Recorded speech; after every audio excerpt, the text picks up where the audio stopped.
could never be nobody number one fan. Your first number one, I had to put it in your hand. You pussies can't get booked outside America for land. I'm out in Tokyo because I'm big in Japan. I'm the hit maker y'all depend on. Backstage in my city, it was friend zone. You won't never take no chain off of us. How the fuck you big stepping with a size 7 millions on? This the part with the bite, nigga, what's up?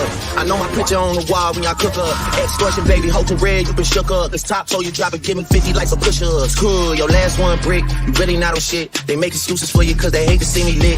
Pull your contract cause we gotta see the split. The way you doing splits, bitch, your pants might rip. You better do that motherfucking show inside the bitty. Maroon 5 need a verse, you better make it witty. Yummy need a verse for the Swifties. Top say drop, you better drop and give them 50. Pip squeak, pipe down, you ain't in no big three. Scissor got you white down, Travis got you white down, Savage got you white down. Wrestling has more than one royal family. The Acclaimed, top of the chain, so I bet you know the name. Getting all the fans entertained. The Acclaimed, running in the game and we in our own lane. Everybody saying that they wanna be acclaimed. The king of rock, what? The king of rock, who? The king of rock, what? The king of rock, who? The king of rock, what? The king of rock, who? The king of rock, what? The king of rock, who? The king of rock, what? The king of rock, who? The king of rock, what? The king of rock, who? The king of rock, what? The king of rock, who? The king of rock, what? If you believe yours is the only way, then you're the fool who lives to die. Will you just hold on? Hell, you're gonna pay on the other side. Once you reach the other side.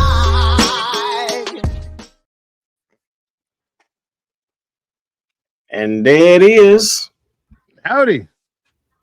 Howdy. What's good? Hold on the group page. Let's see what's happening. Where we at? The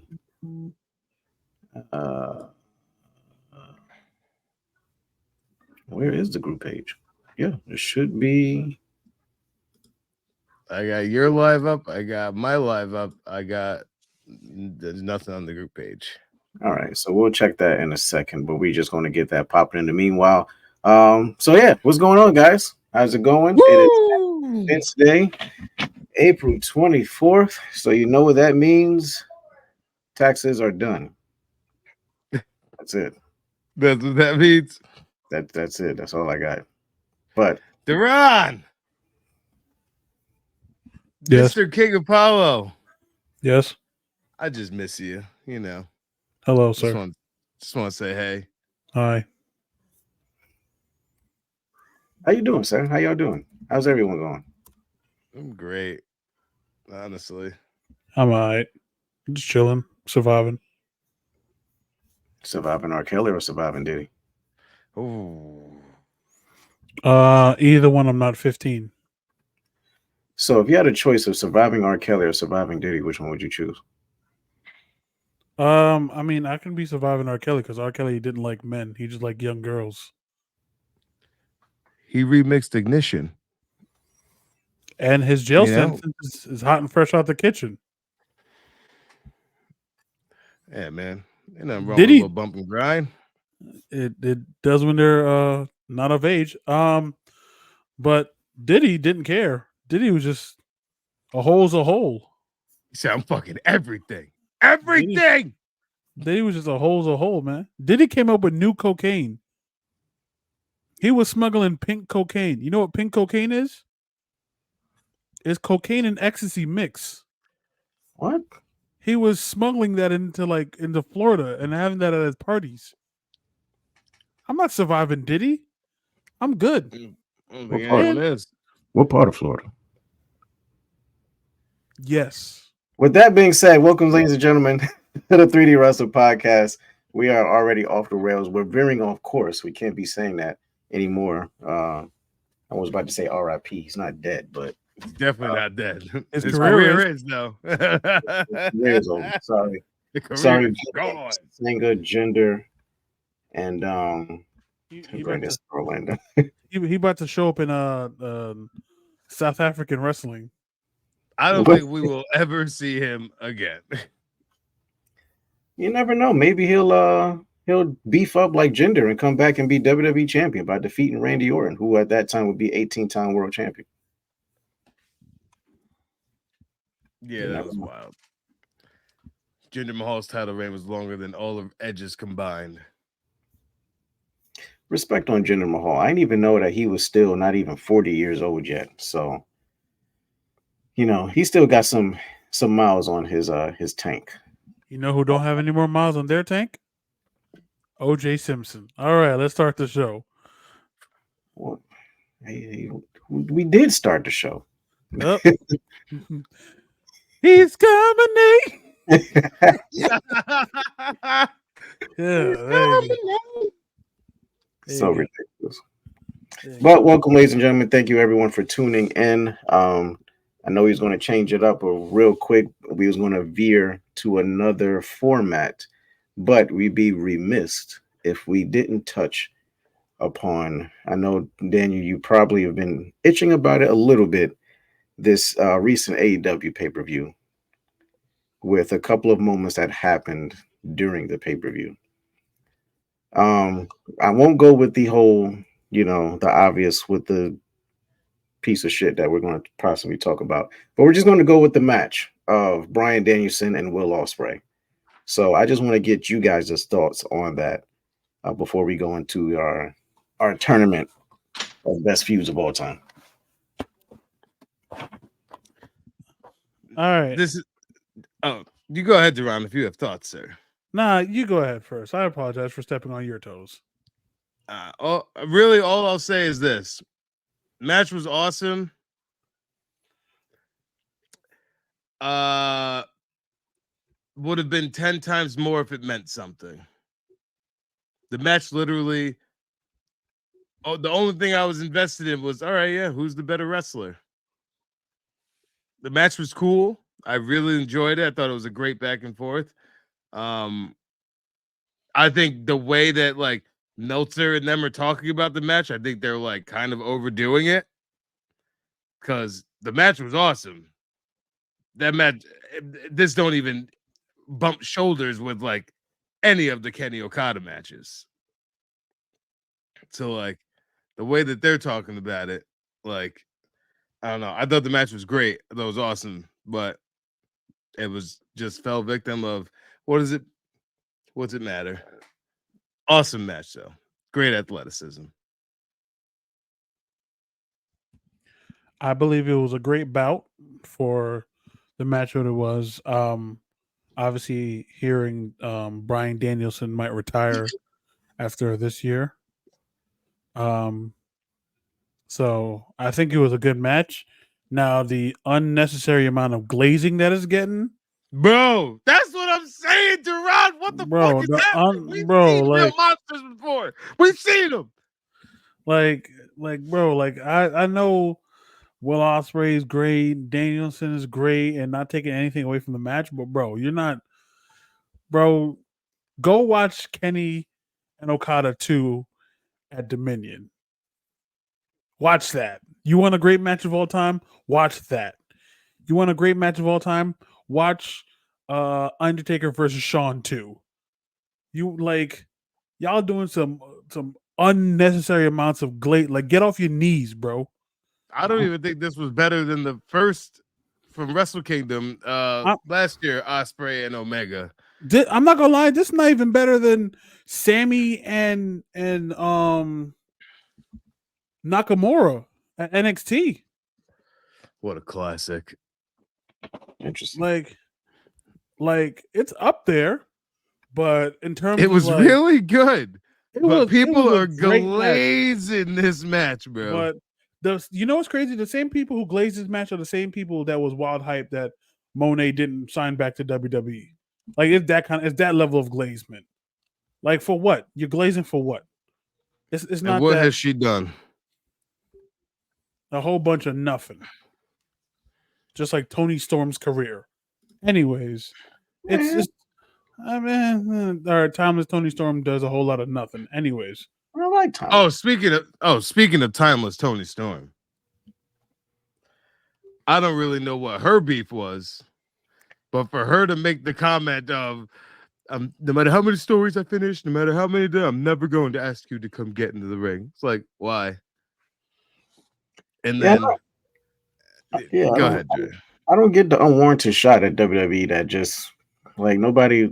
I don't know if she's just doing that because in character or what, but yeah, she just really just called out a whole bunch of people for literally no reason at all. But Right. Meanwhile, when you was in WWE, you was the face of a whole company at one point. Like you was the face of women's UK wrestling before everybody was Gaga over Rhea. Y'all had a whole rivalry. Like, what are you talking about? yeah, she took Rhea's title reign for Ex- second UK champ. exactly. So, like I said, bro, AEW's unnecessary amount of glazing is crazy. The fact that you know what the people who glaze the the Danielson Osprey match are the same people who are happy that Jack Perry came back. I just want to say one initial key point, and I want all of the internet to just really understand and know this. Based on the NXT title match last night between Trick and Ilya Dragunov, the people that's going on the internet and saying, "Oh, were they copying off of the ending of Daniel Bryanson and Will?" Just do me a favor. Just close the keyboard or just put your lock screen on your phone. Go somewhere else, your local library. Go on that computer and just literally Google or go on YouTube the Ilya Dragunov and Trick Williams match in Vengeance Day. Watch the ending to that match. It's the exact same ending, which was before the Osprey and Danielson match. Just want to add that. So I mean, I there's plenty hated of that people were talking about that too. And I knew I was like, people are gonna say that shit. there's plenty of WWE matches who ended the same way. So they Mhm. also, if they have a problem with that, they can go to their local train station, buy a ticket, wait for the train to arrive, and then jump in front of it. That too. so, Like, go ahead and join OJ Simpson in the wait line. all right. So we got through that. Yeah, Jack Perry came back. That's all we got to really say about that. I don't even know. I guess will say this though about Jack Perry. The face that nigga made killed me, bro. I ain't even gonna lie. That shit killed me. Cause you know what Jack Perry was? Jack Perry's that meme of like, I got my ass beat, but I said what I said though. Like that's what Jack Perry is. Jack Perry's to get his ass beat, but still talk shit afterwards, even though you got your ass beat. And I respected it. Fuck he's Jack gonna, Perry though. yeah, Someone need to teach him how to squabble. he's going to get very Dominic Mysterio-esque vibes. So, Or the AEW crowd's gonna cheer him like he's the biggest babyface in the world. which would make no sense at all. Well, I mean, it's not like you can hear them cheer with all the open seats. It just echoes and reverberates off of nothing. Just like the pop that Matt Hardy had at the end of TNA Hard to Kill. I don't. Sir.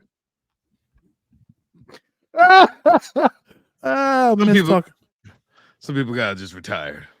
I think it's about that time. My nigga, it's okay. I've seen Jeff Hardy put up a video of him singing. Nigga, hang it up. Nigga, hang it up. Bang and hang it up. Bangaranga, hang it up. Bang it out to see who hangs it up. And if you can't, I'll hang you up. Seats. And yeah, people was really bugging about this card, this dynasty card. Like it was all right. Like it really. I mean, it's all right. It was all right. A lot of glazing happening. A lot of mayo all over the dynasty card. I'm not gonna lie, you'd have thought it was Krispy Kreme at 6 a.m. The amount of glaze I done seen. Bro, crazy. Wow. Fresh off the conveyor belt. That's how much glaze is going on there. That's great. It was just an all-you-can-eat bukkake fest. The amount of glaze that was going on. That's crazy as well. But all right, so now that we touched upon that, congratulations, Trick. Congratulations, Swerve. Congratulations, Moose. Congratulations, Cody. Our 4 black world champions. We just thriving right now. So we up right now. Oh, yeah. Also congratulations to Willow. And Willow. Oh, yes, yeah. Willow Nightingale. Athena's still champion over there. So yeah, she's going on 500 days. Yeah. I'll give her that. I know Dre don't like her, but hey, I man, just said I'll give her that respect. I'll give her that I respect. don't know who's watching her, but well, that's neither here nor there. Yeah, it don't 32 matter because going on. nobody's watching us, and we still do our job. So she's doing hers. That's a fair So point. It's a fair point. we got that. But all right. So you guys are ready? Let's have some goddamn fun. So that's the fun, guys. Yeah. So, like I said, we're gonna change up the format. And we're just going to go more into more tournaments, themes, games, dream stuff and things like that. Obviously, if you guys are watching in, join in, comment, and things like that. Share it. Tell a friend to tell a friend to tell a friend. As a former, not a former, as someone important used to say. How do I share this screen? Present, share screen. There we go. Can we see that? Yep, it is there. Mm-hmm. So right now it's going best WWE feuds of all time. So it's not Party. it's not going WCW or New Japan right now. There are other options, but that could be a future episode. I just want to inform you. Side note: my Italian father just texted me and said, "I'm watching you. I'm watching you three guys. Go Bruno Sammartino, Italian Power." It's from my father. That's what he wanted me to let us Italian, know. Italian power, very, very, it's very close. It's very close. I'm not gonna lie. You know what? That's your father. I'm not gonna say nothing crazy. We had to brink. We had to brink. He first typed white power. He's like, wait. No. Italian. Mozzarella. So Actually, Dre, it's mozzarella. Mozzarella. Mozzarella. what'd you say about Rusev? All right, so this is the best WWE feuds of all time. Bada boopy. Let's go. Round of 64. Let's do it. All right, so we already know the drill. We know how to start it off. Okay. So let's base some rules before we even start this, okay? Yeah, what's the ground rules here? All right, so we're basing it, I'm guessing. Should we go off of rivalries, like the feud itself, like how significant it was? Should we base it off the matches itself, the importance, Or in Daniel's case, how we feel. Yeah, how did you feel in the moment emotionally? No, because at that point, Kofi Mania is winning this whole thing. Yeah, because Daniel was on TV. Unless Bruno Sammartino comes in, then the dad's gonna take over. Yeah, Bruno's in here. My dad. I'm gonna call my father and be like, "Hey, there you go. This one's for you." How'd you know? How do you like this when it was in black and white? I don't know. I mean, I guess it's Kofi and Brian, but we can't sleep on the Triple H and Taker end of an era. Some great promo work between them. Defending Sean's honor. Sean telling him that he can't do it. Come on, bro. I don't know. Dre, go first. All right, so yeah, I'm gonna just go based off of what Triple H Undertaker did 3 different WrestleManias, obviously three different, and they had little chippy rivalries in between and stuff like that. So obviously Kofi and Bryan was a big, massive moment, but I just know that Triple H Undertaker's rivalry literally lasted years and whatnot. Yeah, so that goes back, bro. yeah, it's really deep. Pause. No Diddy. No, none of that. No Diddy. So, Heron. So the only thing I feel like I don't remember much. I remember more the match for Bryan and Kofi better than the feud. If that makes sense. I don't remember much of their feud. Oh, I remember the feud like it was yesterday. Honestly, their feud was more Vince McMahon related too, because Vince McMahon was the one that was like, "You're a B+ player" and all this type of stuff. And Yeah. I just don't remember much interaction between Kofi and Bryan before WrestleMania. Yeah, me either. No. Hold up. Because the reason that the B+ player term came in was because of Bryan's involvement in this storyline. All right. Yeah. Yes, a lot of it had to do with McMahon, but Bryan also was out here causing chaos as the heel champion, trying to keep Kofi from winning. All right. Bryan was out there. I might just be emotionally yelling right now, but yeah, you guys are absolutely right about the whole thing. And the answer is Triple H and The Undertaker. Okay, yeah, I'm. Yeah. There you go. Because And I was then, like, I don't remember. And you know what I'm thinking of?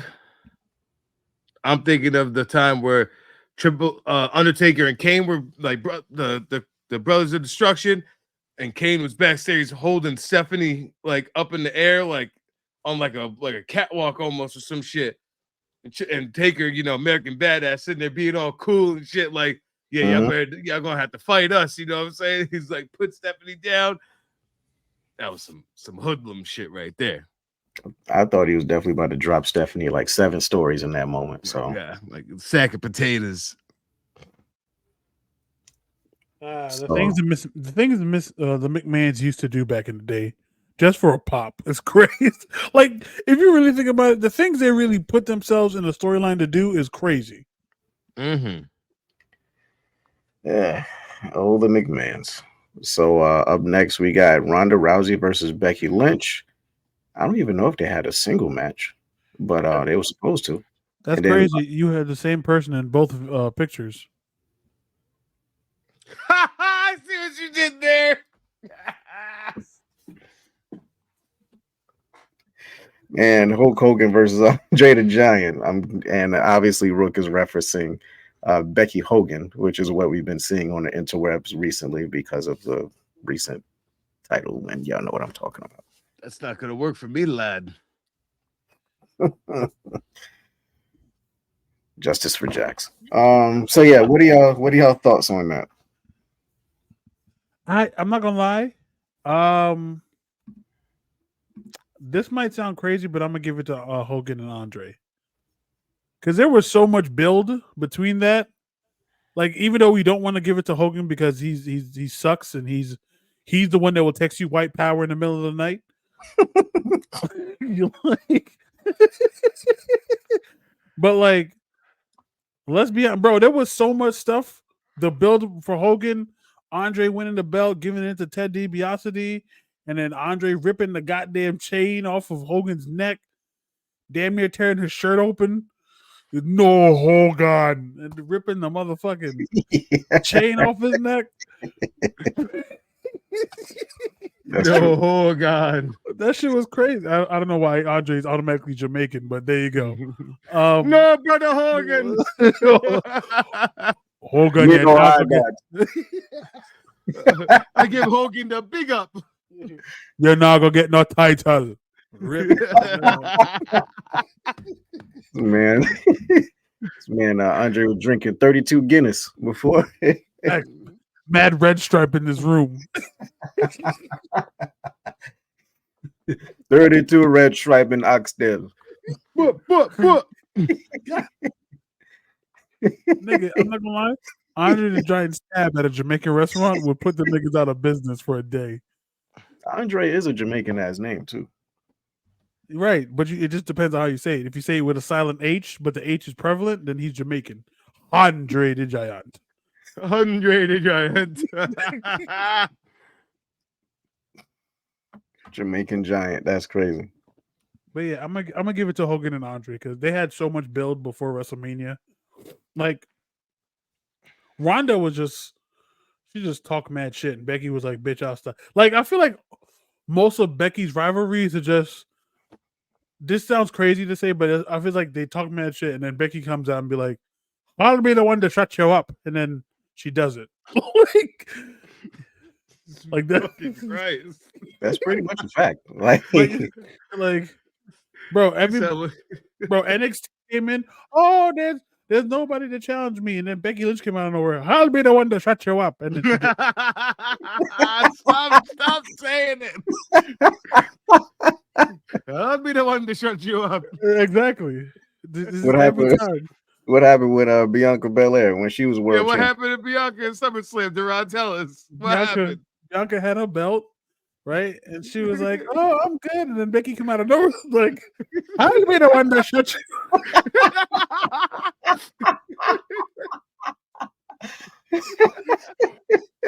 Bro, that's all Becky does, bro. She was day one with Rhea Ripley. She was like, "Man, who's gonna challenge me?" And Becky Lynch won the Royal Rumble. Like, I'll be the one.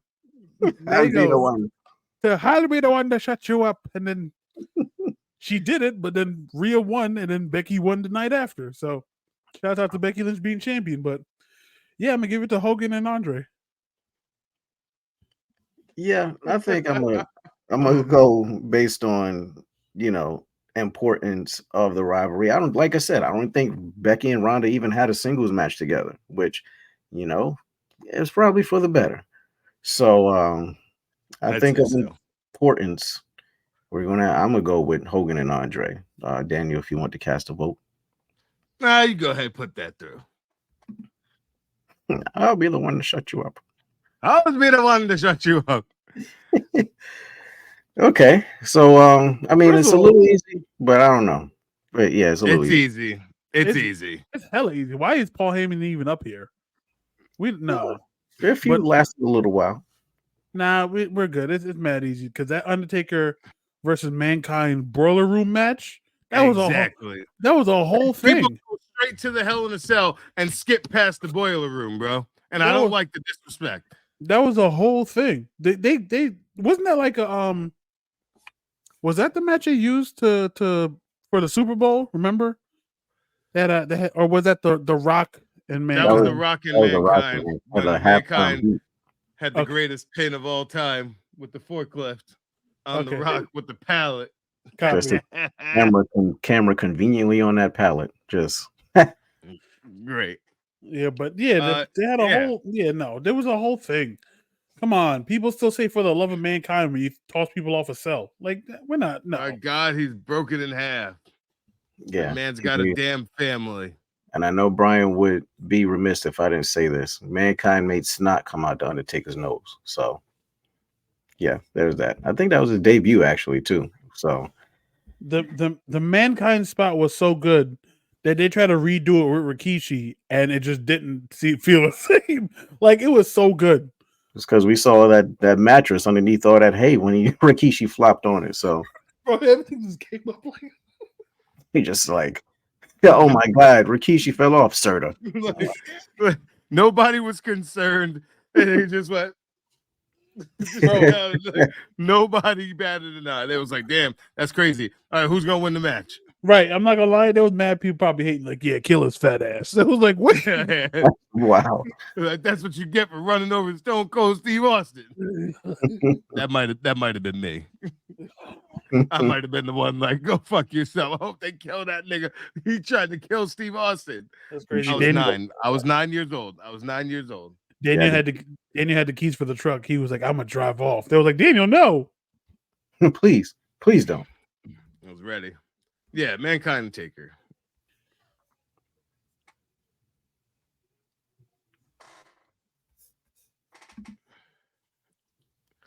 Eddie and Ray. They fought over a child. Yeah, bro. that was the championship. They fought over a child. You know what? The only reason I'll agree is because honestly, Brock Lesnar beat the dog shit out of Undertaker every chance he got. Pretty much. I think Undertaker won one match against Brock.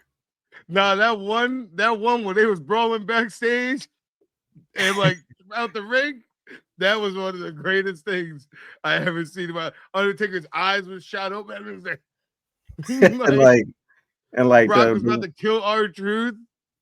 The one that Undertaker won, he cheated to win. So it's like it's not much of a rivalry if you're getting your ass whooped all the time. Yeah, nah. It's like Alex Pereira versus Adesanya. Like that's what you get. Look at you making sports references. There we go. It's in the game. Wait. Shouts out to Ryan Garcia. Smart man, by the way. But yeah, y'all going with Eddie and Ray. That's two, and favoritism Look, from me. man. Favoritism. Oh, oh, oh.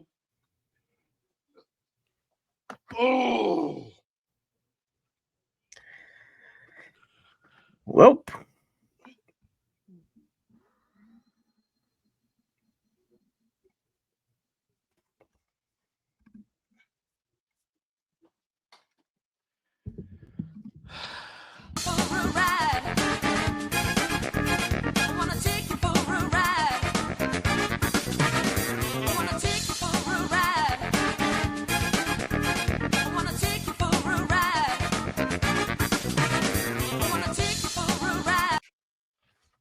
All right.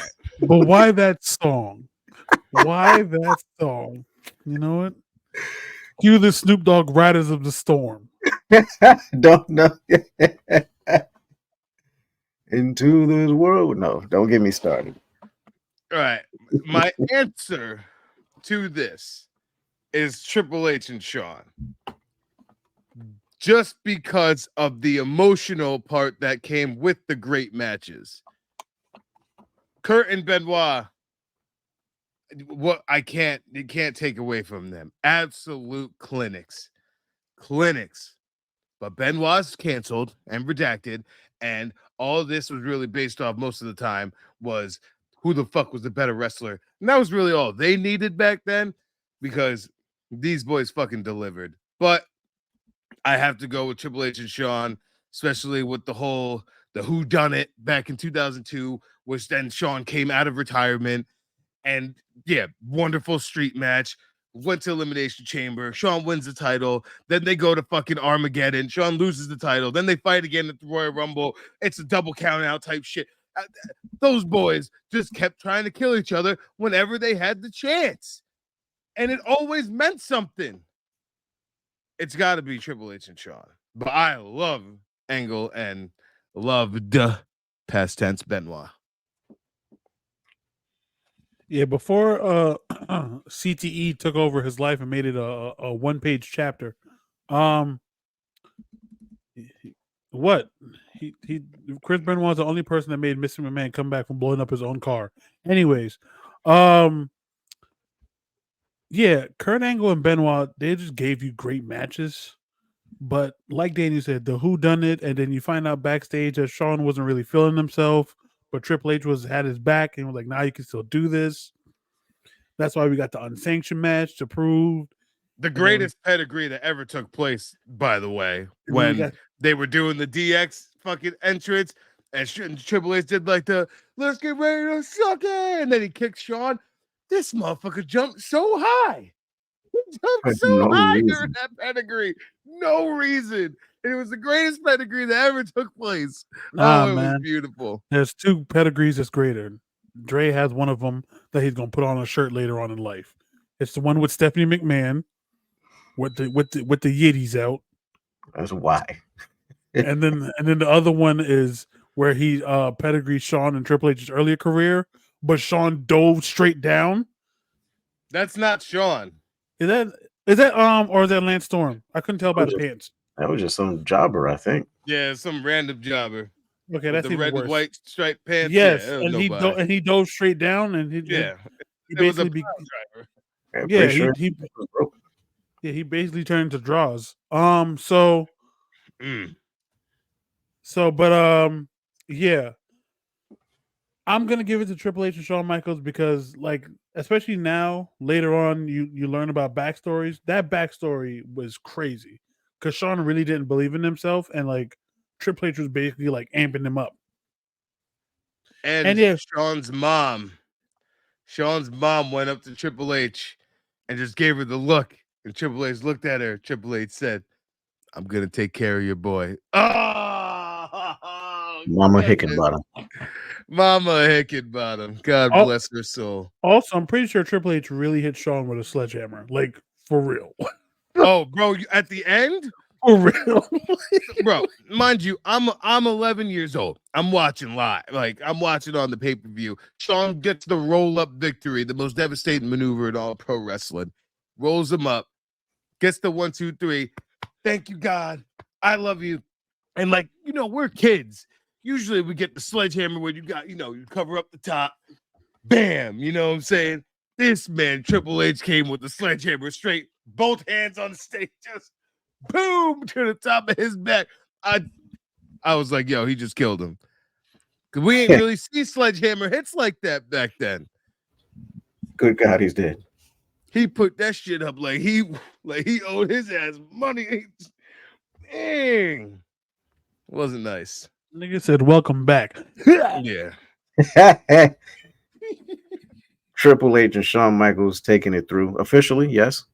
Absolutely. We can't even like anything Chris does because he want to fuck up his own life. Jeez, that's how you really feel. Oh gosh. Kane and Undertaker, 100%. I can't. The SummerSlam, the Money in the Bank match between Punk and Cena, obviously classic. This was one of the greatest stories ever fucking told. That is true. Ever. Can't find Ever. From the debut at Hell in a Cell to him fucking up his older brother, all of us being kids and being terrified. Who the fuck is this guy? That's Kane. We heard all about Kane leading up. He's here. Kane keeps fucking up his brother. Taker don't want to put any hands on his baby brother. It's not gonna happen. That's gotta be Kane. Also, you know how strong you have to be at the time to rip a door off his hinges? He dead ripped the Hell in a Cell door off the hinges and then placed it to the side. Like nothing. So that's why all of us was terrified because he was only coming out with that red fiend light back in the day. And that was that. No music, just Paul Bearer with the blonde hair and him ripping off the door off the goddamn hinges. Oh yeah, and like I'll never forget after, because you think about it, Taker didn't touch Kane for the longest time. So then when they did the Royal Rumble thing where Shawn and Taker had the casket match, and then they cost in the match, and then they fucking beat the casket with the axe, doused it in gasoline, set it on fire, right? We're children, bro. This is the shit we're watching. Children. The Raw, when he came back, Taker was standing on the casket or sitting on the casket, and then like it comes up, Kane tries to shoot fire down at him, and Taker's just walking through. He's like, I will walk through the gates of hell to get to. Oh my goodness. And that's only Kane with the mask. Don't forget Kane unmasked when the whole look back for the Royal Rumble and then the gong. Yeah. Bro, let me tell you, like, first of all, let's see. Undertaker stopped being American Badass 2003 Survivor Series, November. Yes. Okay. We got the first gong at what? The Royal Rumble 2004? Yep. It felt like that 2 months. Felt like 7 years. Like 7 fucking years. I don't know how wrestling time works, but that legitimately felt like 7 years. And then that build from January to April for WrestleMania 20 of getting back the Dead Man was insane, bro. We got the ring shaking. Oh yeah, that's Kane and Undertaker easily. Shout out! I want to do a quick reminisce back in the day to WrestleMania 14. That moment you were just talking about with Undertaker walking through the fire and stuff like that. I never forget this. Shout out to my mom. Because, I really didn't know what was going on at that point in time. I was like, whatever. Obviously, I was whatever. So, but the way she was explaining I it, was 7. So. the way she was explaining it was like, oh, basically, Undertaker now is like a ghost. And he come back and you can't really touch him. You can't hit him. So I'm expecting, WrestleMania 14 for Kane to swing and just, he going to go right through the Undertaker. Like, I was expecting big things at WrestleMania 14. But it still worked out. So because your mom explains things over the top. yes, Because at the end of the day, Undertaker was dead. He woke up dead. That's exactly what happened. So- How the hell you gonna wake up dead? Unless with you a the hand on zombie. the with the hand on the hip. Kane and Undertaker. CM Yeah, Punk easily. and Cena, thank you for the memories. But yeah, Yeah, that's a great juggernaut story. right there. It's a story of what could have been versus what happened. What we got? Yeah, So I think this is easy. Owen versus Brett. Yeah, we can give it to yeah. Owen, but I'm not gonna lie. That KO, you're on the list, and then Mm. Yeah, and very then epic moment. bro, it pans over to Jericho. He's like, "Why is my name on the Why list?" is my name on the list? Oh, And Very he, epic moment. oh my god, he turns on him. you see that? Oh, You see this part right here in the body? It just broke. It all broke right there when that happened. You know what I'm saying? Very epic moment. I'll never That shit forget. was gut wrenching. I'll never forget watching, and it was the goddamn thing of friendship. I forgot what they called it. The Festival of Friendship. Yes, the Festival of Friendship, and he was like, "Oh, thank you," and Jericho was like, "Oh, you got me the list," and it just says the list of KO on the back, and it says, "Why is my name on the list?" And then KO just turns. Oh, It was gut wrenching. I loved everything they were doing. They used to call Seth and Roman conditioner brothers, bro. I loved them together. bro, The hug of Jericho, bring it in, man. Oh bro. my goodness. Jericho putting John Moxley's plant on the list. Oh, Mitch. Man, put Mitch on the list. He said, "You stupid plant! You just made the list, bro. That list used to get so popped. Ah, He put Tom Brady on the list. Put Santa Claus on the list. Everybody was on that Oh list. yeah, everybody was on that list. The list was great. yeah, that list was great. But yeah, I'd definitely give it to Brett and Owen. Brett and Owen. Moving Yeah. on. Matt and Jeff versus Roman and Jay. Roman and Jay changed the course of WWE forever. Yeah, but Matt and Jeff Hardy was a better brother feud than what we got out of goddamn Jay and Jimmy. Yeah, because we was burning down houses, we was fucking up pyro, we was costing each other titles, we was out here doing all types of reckless shit. These Hardys. Like I'm not gonna lie, yeah, I don't know. I'm gonna give it to Jeff and Matt, but Jay and Roman, that story, because I remember watching Jay come out with the white lay, and then Roman had his, and then Jimmy come out hobbling his leg because he couldn't fully walk, and then he had to throw in the towel. He's like, "Stop the damn match, man!" And then Roman was crying in the ring. Oh, come on. Nah, that was when Roman really came into himself, bro. When he was talking during the matches and the Hell in a Cell match, and my man Roman was like, "Oh, we gonna go ahead and close this door because ain't nobody going nowhere." I was like, "What? Who?" Yeah. I looked at my man Will. I remember when we were watching that, and I'm like, "Bro, who the fuck is this man? Like, this is not Roman. Who is this man?" That shit was so good. But I'm definitely gonna give it to Jeff and Matt because I feel like Jeff and Matt were fighting forever. like they were fighting forever. Oh, and then to have Jay pin Roman and be the only person that beat Roman in a while. Yeah, it built, but I'm gonna give it to Jeff and Matt because I'm good. I know y'all can give it to Roman and Jay. I'm gonna go Roman and Jay. I got to. I love Jeff and Matt, but it changed the business. This is what elevated Jay and Roman's character. This is what, like, Roman talking shit in the ring. That started with his matches with Jay.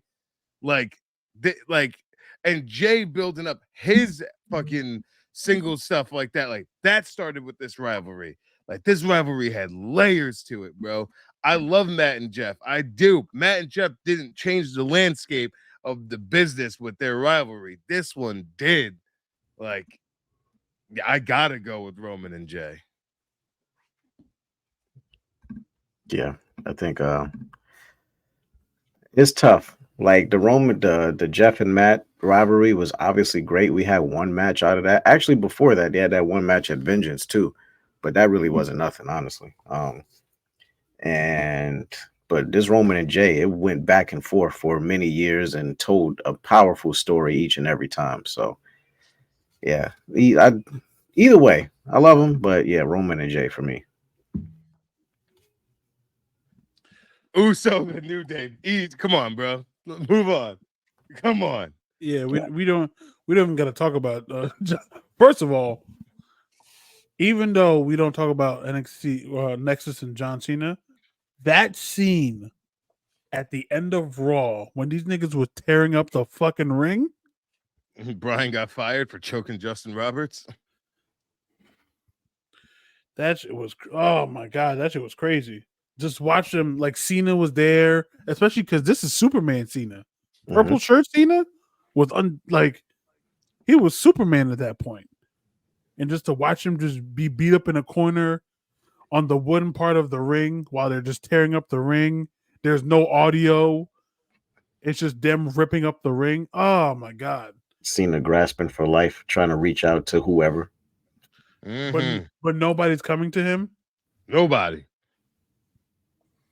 I'm not gonna lie, but that Usos and New Day, that you can put tag team wrestling back on the map in WWE. Yeah. That put butts in seats. And we got a random rap battle out of it with Wale as a referee. We went from rap battle to Hell in a Cell. Not go get all rated R like your boy Xavier Woods. So yeah, Usos and New Day for me. Shit. Dudley's Hardy's Edge and Christian.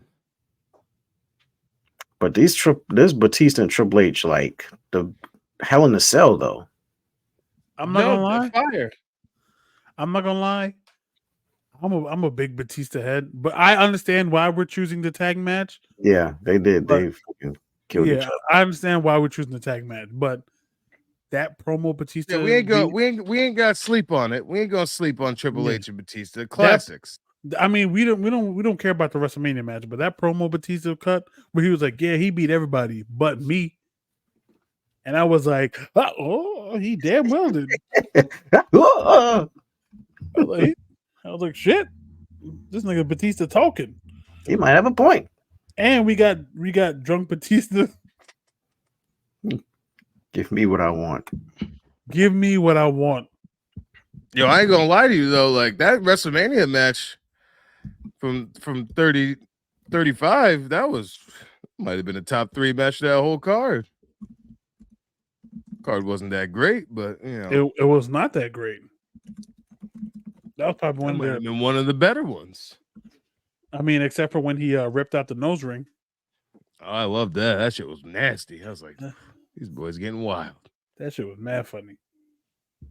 But So, other than that, yeah, I understand why we're choosing the tag match, because these niggas, you got it. Yeah, we got it. Like I'm not gonna lie. There's certain moments in WWE where it's hard for you not to mention these 3 niggas in tag team wrestling. Of course, bro.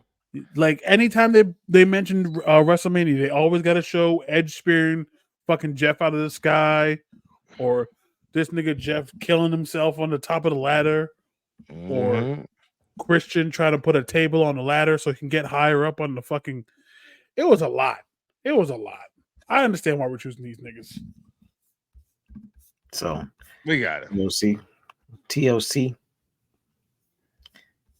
Come on now.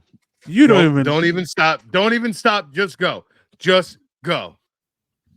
Are we accepting Vince McMahon though? You have to.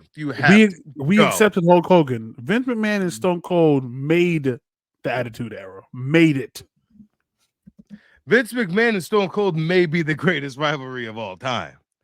To be fair, I don't know. I put that up there with Stone Cold and Rock as one of the greatest rivalries of all time. But Mr. McMahon and Stone Cold, nah, that's you can't talk about the 90s without talking about them. Either one of those people. Go ahead, Dre. Just yeah. Come on, man. Yeah. Vince had his daughter. So long. Vince had his daughter on a fake. Jeez, okay. Triple H broke in this nigga's house, bro. That's all I'm saying. Wasn't this Randy Robert Orton punted his wife and kissed her? and he punted his father-in-law and then RKO'd his wife and then kissed her Wow, while Triple he H, was handcuffed watching her. I'm not gonna lie. That's menace to society, Randy Orton, right there. I'm not gonna lie. You couldn't tell me that Randy Orton didn't get thrown out of his own house when I was a kid. Bro, Nigga, I The thought answer I was waiting very for it to hit the news. I was like, bro, the way he threw him through that fucking, I was like, oh, this nigga's going to jail my tonight. nigga, the knock. First of all, the scene is Triple H at the door with the leather jacket on. Which you're already in trouble. You got biker Triple H. It's already a problem. The nigga pulls up to your cribbo, breaks down your door with the sledgehammer, and just starts fighting. It's him and was it Stacy Keebler on the couch or was it? No, it wasn't. It wasn't his wife. It was like It was a fake wife. Oh yeah, okay, yeah. He had his fake wife on the couch. It looked like Stacy Keebler in my mind, and they just started to fight. And then Randy Orton got tossed out of his fucking house. Yeah, bro. That answer is very easy to me. Yeah. This motherfucker was disrespectful. But to the if point he had to break in his house. But if you're an old head, you can understand why Macho Man and Hulk Hogan that feud are on the list. Yeah, I get it. If you're an old head, you can understand why. Because when they was the fucking Mega Powers and then the Mega Powers split because of Miss Elizabeth, and then Miss Elizabeth left Macho Man, and then that whole thing was a thing, and then you can understand why it's up there. I get it. But yeah, we're young, so Triple H and Randy. Absolutely.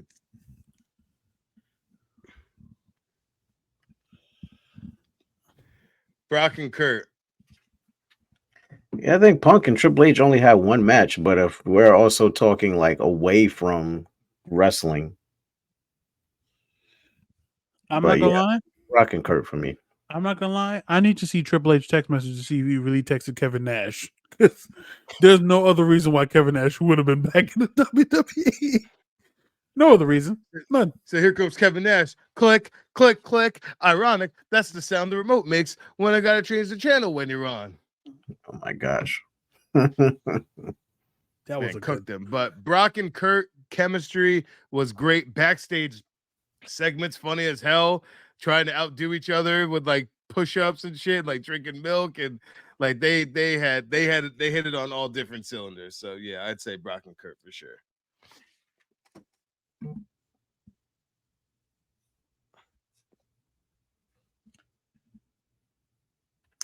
I'm gonna go with the women. Yeah, I'm gonna go with the I'll women. go with the women.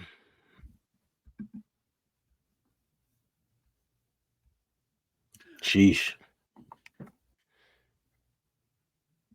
This man, It's Edge, Matt. It's Matt and it's Matt and Edge. This man, It's not a debate. This man, Matt Hardy, was yelling out different wrestling promotions on the mic in 2006, bro, or 2005, whenever that was. Niggas didn't even know what Ring of Honor was. He called him Adam. That was definitely a fourth wall break during that time. Adam, you bastard. Nigga said, I don't care if it's here, if it's Ring of Honor, if it's New Japan, I'm gonna find you and I'm gonna beat your ass. Can we talk about how great that was filmed when Edge and Lita were walking backstage and the camera's close up watching them come? And then you just see Matt bum rush him into the gate, beating his ass down. You don't even know who it is. Then Matt gets up, he stands up, and you see him. It's like, oh shit! Like he said, "Lita, you whore." You could not tell me that was not real, bro.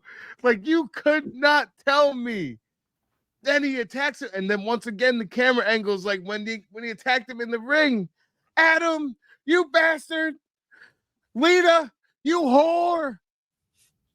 My goodness. You know, it was insanity. I still don't think they fuck with each other, like to this day. Bro, when you see stuff like that is when I'm like, I really can't believe that the Elite and like Omega and like and Punk and FTR didn't get a match out of that whole thing. Cause I'm like, these dudes didn't want to work with each other Oh, yeah, after that's an old fact. a little scrap. This man took this nigga's girl and they worked it out in the ring. Didn't someone stab Sid Vicious in the neck with scissors? Or was it Arn Anderson in the neck with I think it scissors? was Arn. I think Arn Anderson stabbed Sid with scissors. Yeah, they worked I together think. after that. You can't, you know. But that's CM Punk and Undertaker. It was great. The nigga emptied out the urn. I think this is another one of those Pereira and Adesanya things because I don't remember Punk ever winning against the Undertaker. No, he didn't win. But it was No, just not at all. it was just the promo work and like Nigga had the thing. He was like, oh yes, with the urn and shit. Good night. nigga dumped out all the ashes in the urn. Oh my god. So Edge and Hardy. Absolutely. Yeah. Let's go with Ed Hardy. For their professionalism and being able to work it out. Also, I got a couple more in before I gotta sign on out. Alrighty. Edge and Orton versus Roberts and Savage. Forgive me for not being an old head and not remembering much of Roberts and Savage. I just know that the snake bit the shit out of Randy Savage, and if I was young, well, obviously That's I about wouldn't. it. If I was looking at it back then, I would be terrified. This is where Nino Gambino have to chime in and say, yeah, this rivalry was great, but for me, I just got to go with Edge and Orton because it's the greatest wrestling match of all time. That's what they tell us. That's what we're supposed to believe. But as an old head, I think so. Prior to the snake biting Savage in the ring, there was a scene where Miss Elizabeth and Savage just had their wedding, and Jake the Snake came to the wedding, and he was like, "Oh, I got a gift! And the nigga came with a bag, and he poured the snake on the fucking the table that Miss Elizabeth and Randy were eating at. Because why not? So that was the whole like build up to it, and then he got bit by the snake, and then he was losing his fucking mind. But Edge and Randy. Edge and Randy. Absolutely. Alrighty, let's get it. Let's get the shit. Lee. All right, before we automatically say da da da da. How many times did these motherfuckers main event WrestleMania? Like, and how many matches did they have? Like 4 or 5? Like, good lord. Like, at one point, it was just Brock and Roman. But Triple H and Foley. You know what? Yeah. Go ahead, Daniel. Triple H and Foley did some things to me, bro. I ain't gonna lie to you. Triple H and Foley. That was this match and the fucking Hell in a Cell with these two. So you got to go back to the original street fight when it was Cactus Jack and probably Hunter Hearst Helmsley at the time. Yeah, that was the pile driver on the table at the top of the stage, right? Yep, that one. We had that one. Then it was the infamous Royal Rumble match. Then the Hell in a Cell. Was it the cage? Did they have a cage match back in the day with the blue cage when Foley finally had his moment and he jumped off and dropped a little out? Yeah. Oh yeah, they got history. Yeah, and also don't forget when Triple H thought he was facing Dude Love, and then they did the 3-person vignette. Oh yeah, that was amazing. And it was like Mankind was like he was interviewing with Dude Love, and then he was like, "Nah, man, it's somebody you know. It's Cactus Jack." And then Cactus Jack came out of And Triple H sold the shit out of that. His facial expression, I'll never forget that, bro. Never forget that.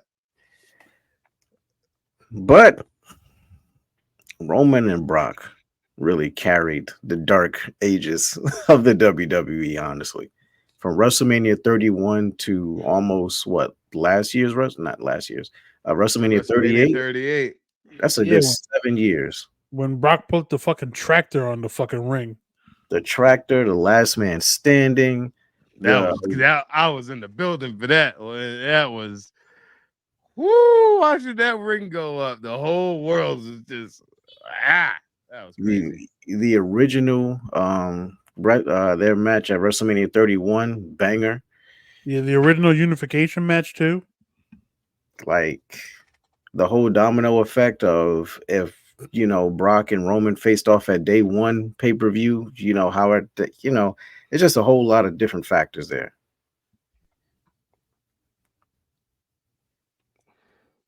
I think I might go with Triple H and Foley, to be honest, bro. I'm sorry. I might have to go with Lesnar and Reigns. So it's on I understand it. I definitely understand why. 100%. I'm frozen, but I'm gonna choose Brock versus Mankind. Up. Am I back? Nope. Hello. that's karma for trying to be a yickhead. All right. Yeah, I'm definitely frozen, but I'm gonna choose Roman and Brock. I respect it. I definitely respect it. No arguments here. All right, so we'll do this one and then we'll head off for the show. Which Come on now. this one, Champa. Come on now. However you say this man's name correctly. Champa. This Champa. Tommaso Ciampa came out to no music. He came out to no music and booze. This was the first case in NXT where the championship didn't fucking matter, and this match was going on last. I just had a thought in my head of Ciampa coming out with no music and like a beer in his hand because you said booze. Like this man's drunk, funny, whatever. Sir. Comedy. Yes, bro. This man was reckless. Anytime Johnny Gargano had a little sense of something going on, this man, Tommaso, just came to fuck up the day. He literally was not allowing Johnny to have a good time doing nothing. Oh, you thought you was? He did not want Johnny Gargano to even wake up smiling. Like, he was just looking. Tommaso Ciampa lived his day every day. He would wake up and just be like, good morning. Woke up. What can I do to go fuck up Johnny Gargano's day today? Like, that's what he did. Anytime we had a nice moment for Johnny, bam, Tommaso was here to fuck it up. Even when Johnny lost, Tommaso would come and fuck it up more. Every single time. Every single time. Yeah, it's Gargano and Ciampa. It's Gargano and Ciampa. I don't even really the feud with Cody and Seth. Come on now, that was a couple matches. There was hatred and shit on the line in this feud right here. Aren't they both tied for three matches each? I really don't know. I think it's 2 and 2. No, Ciampa and Tomas. Ciampa and Gargano had 3, and Seth and Cody had 3. No, Ciampa and Gargano had 5 technically, but yeah. But the difference is Cody been whooping Seth's ass this whole time. That's another 3-peat. Like Seth ain't getting it. And the fucking pectoral. The pectoral, the Hell in a Cell. Yeah, we can definitely stop right here because the answer is already Rock, but we can definitely stop right here. We're just gonna do that and then go on. Sorry. And then yeah, we'll definitely I'm sorry. It is still easy to me. It's Orton and Cena, right? Yes. Them niggas fought like 137 times on camera. First Sorry. of all, I know you can't see me, but I'm gonna just say this because that we're not going any further than this. The man Randy Orton kicked John Cena's dad in the neck on Say it national again. TV. Say it again. Say it one more time. Say it with chest. Randy I need it. Keith Orton What'd he took do? John Cena's dad out of the audience and Yep. kicked him in the neck on national TV. Can you do me a favor, Duran? What? Can you just say it one more time for the folks in the back what he did? For the people in the rear that ain't got no ears. Mm-hmm. There we go. Right. I didn't expect that to rhyme, but I made it happen. This nigga Randy Keith Orton on a regular Monday Night Raw Let him know.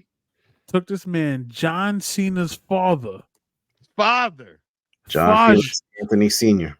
his Faja, and kicked him in the fucking neck. Man was a menace to goddamn society. Randy Orton needed a straitjacket at least from 2007 to 2013.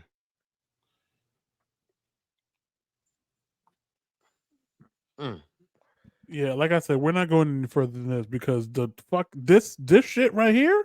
Nope, I'm good. You want me Daniel Bryan Authority versus? Nah, I'm good. Mm-mm. You guys have a good night. Dre, sign us the fuck out of here. I think it's a little easy for me too, but we won't know until next week. Next Wednesday, same. I'll let Daniel do that part. Make sure you tune in with us next Wednesday at 8 o'clock. Same 3D time, same 3D channel. And thank you for all of us joining in. I think a bunch of YouTube people came in, and I appreciate you guys for that. Right now, obviously, like I said, we're going to see you guys next week and whatnot. We're going to continue this, just going to save this so there's no mishaps and whatnot. And yeah, we're just going to keep it pushing. And that's that. We're going to try to watch AEW on DVR because what else is there to do? All right, ladies and gentlemen, thank you for tuning in. Thank you for joining in. Thank you for vibing with us. Next time, we'll see you guys and we'll have more interaction and things like that. Let people know wherever they can find you. And we'll start with Daniel. Oh, you can find me on Instagram at Daniel_Lamar. You can find me on TikTok at Lamar Loves Wrestling. Fuck Dave Meltzer. Let me just put it out there. Dave Meltzer literally said, he's like, I bet Triple H is like kicking himself in the ass and he regrets not signing Will Ospreay. Because how do you watch a match like that and you just don't go, wow? Like some people might never see that in their lifetime. Yeah, I'm sure Triple H is sitting there looking at all the records that they're breaking, like, oh man, should have signed Will Ospreay. No, fuck you, Dave Meltzer. Thank you guys for tuning in. See you next week. Duran, where can they find you? I know you got some important stuff coming up literally tomorrow. Let them know. All right, I have a comedy show tomorrow. It's at Fish and Chips. If you're in the Hudson Valley, you can pop out. I am at the Mansion this Friday. Next week, Thursday, I will be at Queen City DJing a Growing and Sexy event, and then Friday, I don't think I'm doing anything. But that is it. But like I said, tomorrow you can find me at Fish and Chips, doing comedy. That is it. All right, ladies and gentlemen, obviously you can find us everywhere, every social media platform, TikTok, Instagram, Facebook, website, makeitent.com. We got everywhere, content everywhere, we're all over the place. You can find us anywhere. Just click on the links. You'll probably find me in court in New Paltz next Wednesday. And then at that point in time, ladies and gentlemen, have a good night. And we shall see you later on. Have a good rest of the show, ladies and gentlemen. Go beat that yeet. Finna beat my yeet.